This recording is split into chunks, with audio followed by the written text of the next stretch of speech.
झालं पेरायचं, उन्हाच्या आधी पेरायचं झालं आपलं.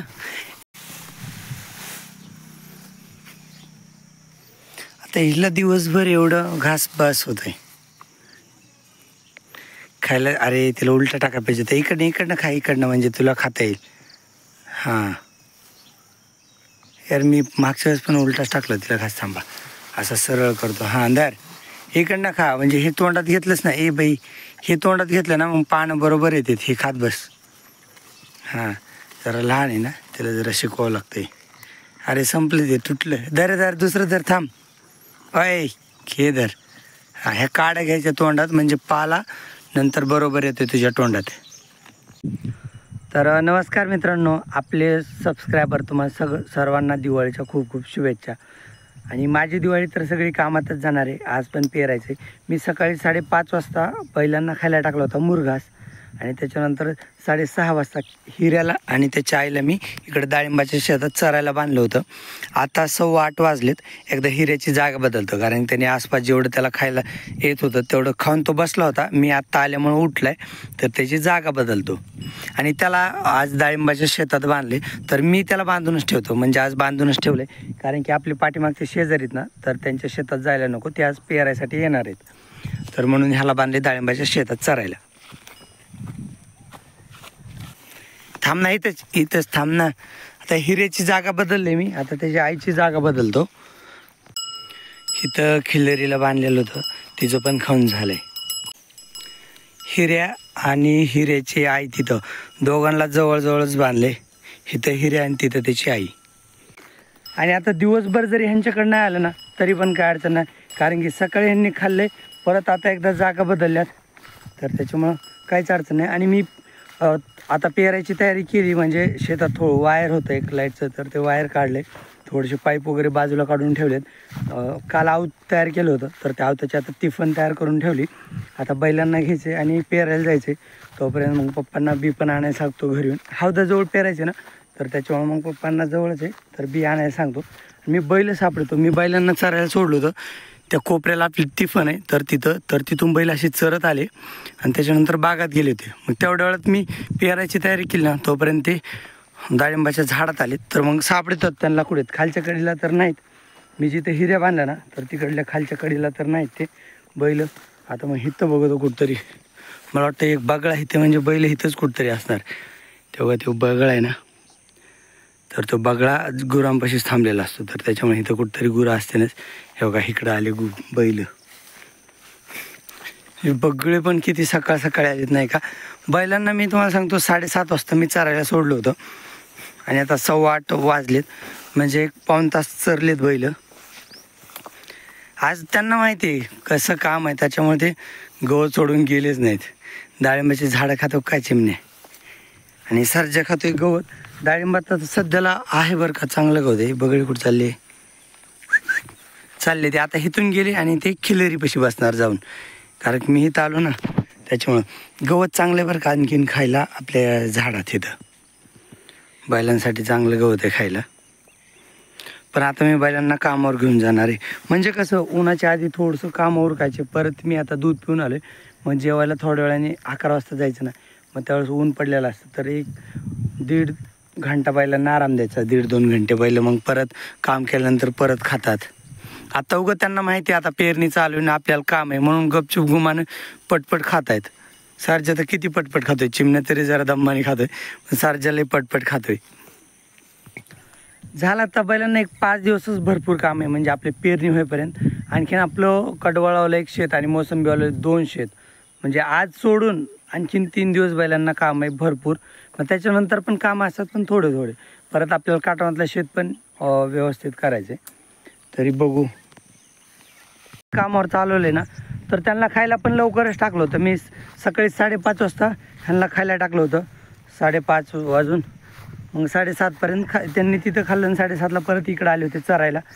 तर असं झालं. ए चिमण चल ना, का म्हणलं की तुला कटाळा येतो, चल. मित्रांनो हे शेवटचं तास झालं पेरायचं. मी हौदाकडल्या कडीकून पेरत आलो होतो, हे पूर्ण शेत पेरलं शेवटच्या कडीपर्यंत. आता शेवटला फक्त जायचं आणि रिटर्न यायचं, मग झालं. आणि ह्या शेतात आपण पेरतोय बन्सी गहू. तर हे बघा असं आहे, हा बन्सी गहू आहे, खायला चांगला असतो. पण ह्याच्यापेक्षा मला खपली गहू लय आवडतो. आपल्याला खपली गहू पण पेरायचं बरं का. बन्सी गव्हाला पण चांगला भाव आहे. आमच्या इकडं बियाणं 100 रुपये किलो आहे आणि गहू 70 ते 100 रुपयाच्या रेंजमध्ये विकतो हा बन्सी गहू. आणि खपली गहू तर महागच आहे, त्याचं तर काही विशेष नाही, त्याला वरून कवर काढावं लागतं, तर त्याच्यामुळे महाग आहे. खपली गहू आपल्याला बाजूच्या शेतात पेरायचं आहे आणि इथं आपण बन्सी गहू पेरला आहे. मी आपली पेरणी तर नाही दाखवली, पण तुम्हाला आपल्या शेजारी बापूंची पेरणी दाखवतो. आता जवळपास सगळीकडेच पेरण्या चालू आहेत. तर त्यांनी आगोटीची जी पेरणी होती ना जून जुलैमधली, तर ती ट्रॅक्टरनी केली ती आणि ही बैलांनी केली. बैल थोडे ॲग्रेसिव्ह आहेत ना, तर त्याच्यामुळे जरा मधून बांधलेत. बाकी चालायला एक नंबर आहेत ते. काय झालं? एकदम मस्त, जसं पाहिजे ना तसं बियाणं सोडतात बाप्पू. बैल आता बाप्पूंकडे ना कुट्टी मिशन नाही बरं का, तर त्याच्यामुळे बैलांच्या तब्येती थोड्याशा खराब आहेत. आणि मित्रांनो तुम्हाला सांगतो, हे अंडील बैल आहेत, कंट्रोल करायला लय अवघड आहेत. ह्या बाबांची कमाल आहे की एकटे एवढ्या 6 दाताच्या पुढं म्हणजे जुळलेले अंडील बैल एकटे हँडल करतात बाबा. तो उजव्या खांद्याचा बैल आहे ना, तो लय मारतो, तरी पण बाबा त्याला कधी 2 दावे कधी 1 दावे, जर कामाला नसेल तर 2 दाव्याने हँडल करतात आणि कामाला बैल असेल ना तर 1 दाव्याने हँडल करतात. तुम्ही कमाल करा. सर्जसुद्धा आपला मारायला लागला होता म्हणून आपण बडवून घेतला आहे. आणि लवकर बडवले बैल जरा कवळे दिसतात, बैल म्हणजे जास्त निबार दिसत नाहीत लवकर बडवल्यावर, तर त्याच्यामुळे आपण बैल बडवून घेतलेत. पण त्या बाबांची कमाल बघा, ते बैल त्या बाबांनी बडवले नाहीत, लय ॲग्रेसिव्ह बैल आहे ते. तो डाव्या साईडचा बैल बघितला ना तरी फुंग करतो, नाकातून आवाज काढतो. आणि उजव्या खांद्याचा बैल माणूस बघितला ना तरी पण नाकातून आवाज काढतो, लय मारतात. पण त्या लहानपणीपासून त्या बाबांकडे जवळपास ते 1 वर्षाचे असतील तेव्हापासून आहेत ना, तर त्याच्यामुळे त्या बाबांना सवय, म्हणजे बैलांना बाबांची बाबांना बैलांची सवय लागून गेली, तर त्याच्यामुळे ते बैल तिथं चालतात. जर ते बैल दुसरीकडे गेले ना, हे म्हणजे गोठा बदलून हे शेत बदलून, तर ते दुसऱ्या व्यक्तीला एक त्यांना बडवावं लागेल किंवा 2 दाव्याने धरावं लागेल, असे ते बैल आहेत, लय डेंजर आहेत. आणि त्या बैलांना काम पण भरपूर आहे बरं का. त्यांना पण जवळपास ते 10-20 एकर शेती आहे त्या बैलांकडं, 20 एकर शेती ते बैल करतात आणि सारखं काम आहे, त्याच्यामुळे तब्येती खराब आहेत. आणि त्या बाबांकडे कुट्टी मिशन नाही, त्यांच्याकडे फक्त कडवाच आहे खायला, मेथी घास वगैरे नाही, तर त्याच्यामुळे तब्येती आहेत थोड्या, पण कामाला लय भारीत बैल. ते बघा ना, आता ते बाप्पू आता पेरले, त्याच्यानंतर रासने घेणार, हे पाऊण शेत म्हणजे 70% शेत ते बाबा आज त्या बैलांकडून मेहनत करून घेतील.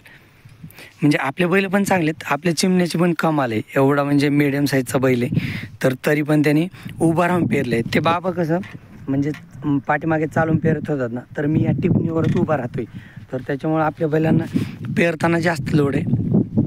तरी पण आणि पेरताना काय होतं ना, टिफन मधोमध चालली पाहिजे, तर त्याच्यामुळे बॅलन्स दोन्ही बैलांका सारखा द्यावा लागतो. जर दुसरं काय काम असेल तर मी जास्त वजन जास्त लोड सारख्यावर देतो आणि चिमण्या फक्त चालतो, म्हणजे कमी लोड घेऊन चालतो. पण टिफनीला तसं करता येत नाही, लोड मधोमध ठेवावा लागतो, म्हणजे कसं जेवढं शक्य तेवढ्या लाईनी सरळ आल्या पाहिजेत काकऱ्या, तर त्याच्यामुळं. पण आपल्या चिमण्याची पण कमाल आहे की दोन्ही एवढं शेत पेरलं आहे आणि पेरून पण झालं. तुम्हाला सांगतो, मला 8:30 वाजले होते पेरणी चालू करायला, तर आत्ता टाईम झाला तुम्हाला सांगतो,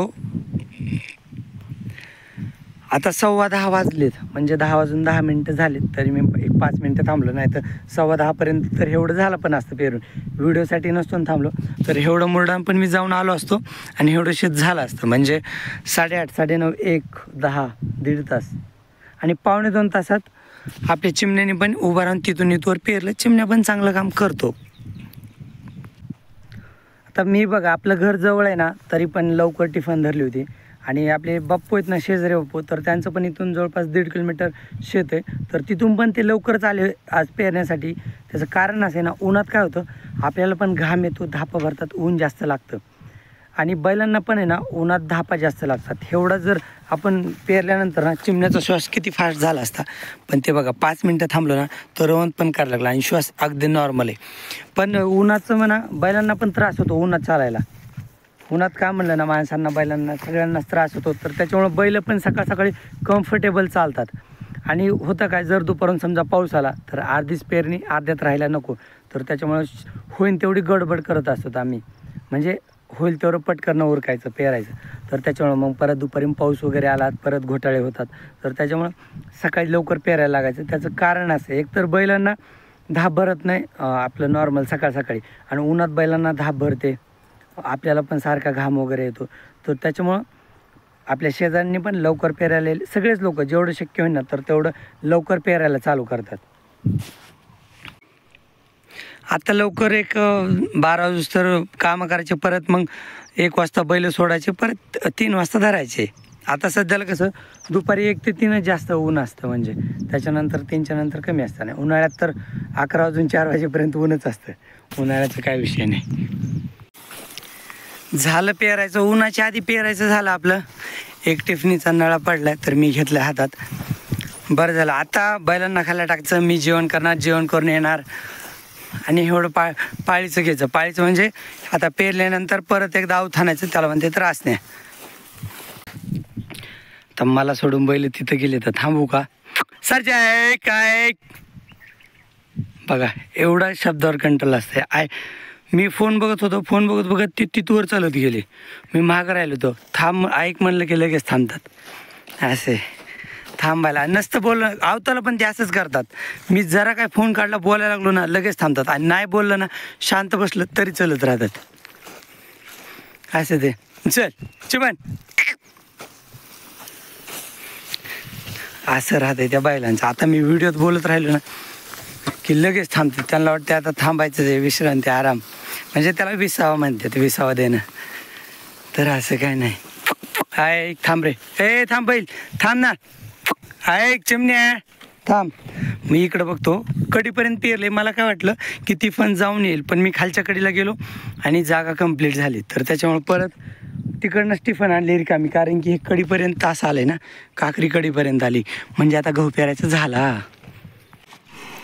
बैल सकाळी पण पाणी पिले होते, आता पण पाणी पिणार. हे परत दुपारी आव सुटलं, दुपारी एकदा पाणी पिणार, परत संध्याकाळी थोडं पाणी पिणार. काम म्हणलं की बैल 4 टाईम पाणी पितात, आणि काम नसलं की मग 2च टाईम पितात. असं राहतं बैलांचं. आता सरजाला धुवायचं चालू बरं का. चिमण्या धुवून झालाय, ऐक रे थांब ना सरजा. हो, चिमण्या धुवून इथं बाप्पूच्या बैलगाडीला बांधलाय, तेव्हा अंग चाटीतो आणखीन. आता हे सरजाला धुतो ना, हे बी अर्धा धुतलाय. सर माग, सर माग. ऐक सरजा, अंगावर पाणी म्हणलं नको वाटतंय त्याला. येऊ थांब थांब थांब, गप ना तो बैल. तर आपल्या शेजाऱ्यांचे चालू तर 8 तास आहे, त्यांचं पण पेरायचं झालं आहे. सकाळ सकाळी स्टॅलिनला तिकडं खायला ठेवले, आणि गव्हाणीच्या गुरांना खायला टाकले. काय खायला टाकले ह्यांना मला तर माहीत नाही, कारण की मी गेल्यावर तोडले. बहुतेक लाल का नेपेर तोडायचं चालू आहे आपला, त्याच्यामुळे ह्यांना टाकली लाल की नेपेरची कुट्टी. मी बैलांना सकाळी मुरघास टाकला होता, कारण की एवढ्या सकाळी आता दिवसाची लाईट चालू आहे ना, तर त्याच्यामुळे एवढ्या सकाळी खायला नव्हतं काही, म्हणून मी बैलांना आणि आपली वृंदाची छोटी पिल्ली त्यांना हो लाल नेपेर खायला टाकला होता. आता मी बैलाला नेऊन टाकतो, कारण बैलाच्या ड्रममध्ये होता मुरघास शिल्लक त्यांचा. बघा असं खात असली ना तिला हात लावल्यावर कळत नाही, पण काढल्यावर लगेच पलीकडसारखं ती अशी लाली कडू. बाकी ही आपली शुभश्री गाभण गाय, ह्याच्यातली म्हणजे पहिल्या वेताची गाभण शुभश्री. काय ह्यांचं परत आता आपल्या कुट्टीचे पाती लावून काढावं लागतील, कारण की असे लांब लांब पाने यायला लागलेत. काड्या येत नाहीत लांब लांब, अशा चुईट्या येतात ह्या काड्याच्या. तर त्याच्यामुळे एकदा पाती लावून घेऊ आपण कुट्टी मिशनचे. शुभश्री बघा, ती जवळ आलं ना ती खायचं पण बंद करत असे, तिला असं हात लावला की खा बाई. राणी पण तसलीच आहे. राणी ह्याला लाड म्हणलं की किती पण करा. थांब राणी इकडं सरकतो कुट्टी पलीकडे सरक. खा.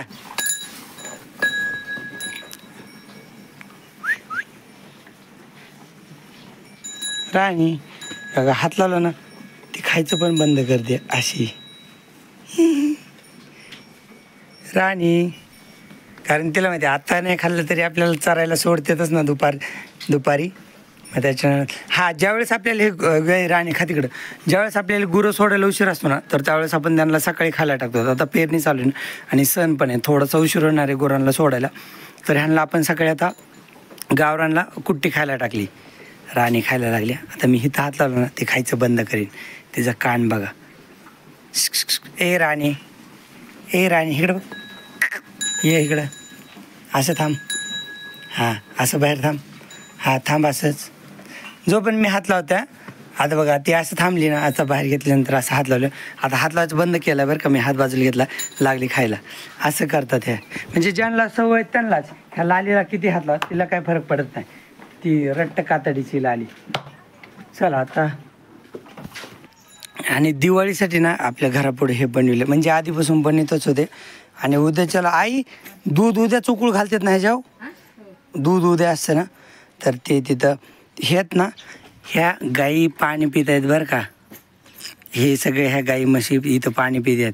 नंतर हे गौऱ्या चालू आहेत आणि इथं मुसळाने कुटायचं चालू आहे, म्हणजे लहानपणी मला आजीने सांगितलेलं.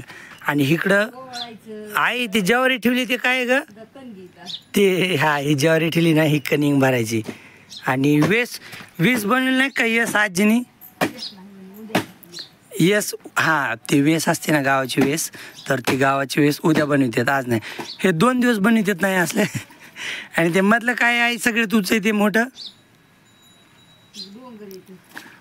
ते गोवर्धन आहे काय, हां त्याच्यावर ते गाई म्हशी चारतात म्हणायचं असं ना. हां आणि गवळणी कोणच्या, त्या बाजूच्या गवळणी असं आहे का. तर आणि हे झोपलेलं ते पेंद्या झोपलेलं असं. तर हे असं आजीने बनविलं. हे दळणारीन कुठे ह्याच्यात, ही गौऱ्या आहेत बाबा, दळणारीन कुठे. हा हा हे ज्वारी, ह्याच्यात ज्वारी ठेवली का कणगीत, बघू का ह्याला उघडू, बघा ह्याच्यात गहू ठेवलेत. हा ही एक कणिंग आहे, पलीकडच्या कणगीत ज्वारी ठेवली. हे दळायचं चालू इथं ज्वारी असले हे बनविले आजीने. आणि हे पण काय ह्याच्यातलं सगळं ना, प्रत्येक गोष्ट काय हे आजीला माहिती सगळं. ह्या गाय म्हशी इथं खात्यात पाणी पित्यात, कोणता हे गुराकी असं आहे का, हे गुराकी. आजी हे इथं काय करतात माझ्या बोटा पुढं, हे हां इथं दळीत यात, आणि ते पलीकड मुसळ आहे. हां ताक करीत आहेत का, ताक तिकडे ना, असं ती जातात घास घाली ती, ही दळी ती असं. गौऱ्या कुठं करी ती, ही ही ही ही हा ही का, हा हे बघा ह्या गौऱ्यात बरं का, पहिले शेणाच्या गौऱ्या असायच्या. आणि ही वाली हिच्या ह्या टोपली त्या छोट्या छोट्या गौऱ्यात, हे बघा ह्या गौऱ्यात ना, तर ही वाली गौऱ्या बनवती. ह्यो टोपीवाला गुराकी, आणि ह्या त्याच्या गाई म्हशी पाण्यावर आणल्यात. बरं आणि त्या कणगी आणि हे असं ते पेंदा झोपलाय असं आहे. पाठीमागं त्या गुरांना खायला ठेवलेलं आहे, गवळ्या खातोय.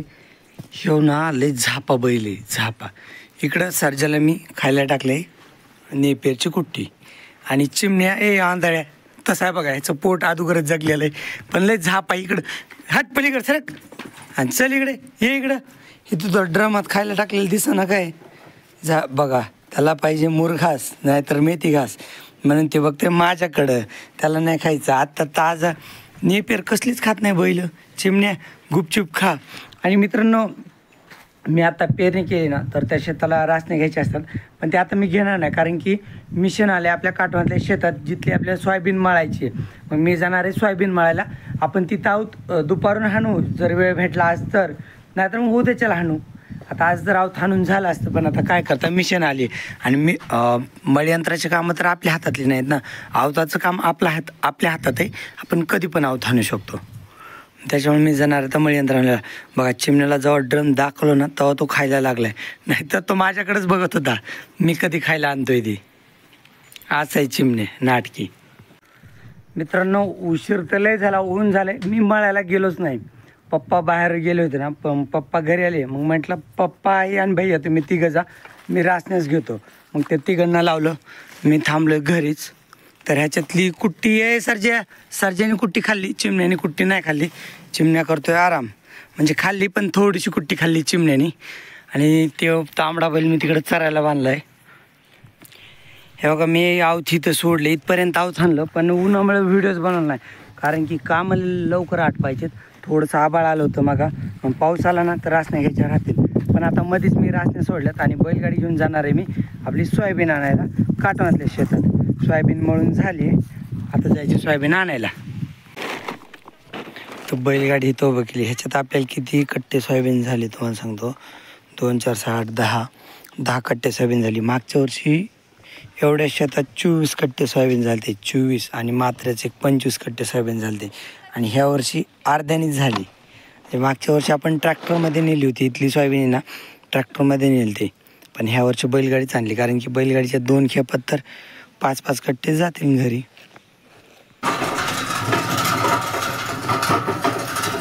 3-4 दिवस झालं सारखं काम आहे. बैल आळसून गेलेत, कंटाळलेत.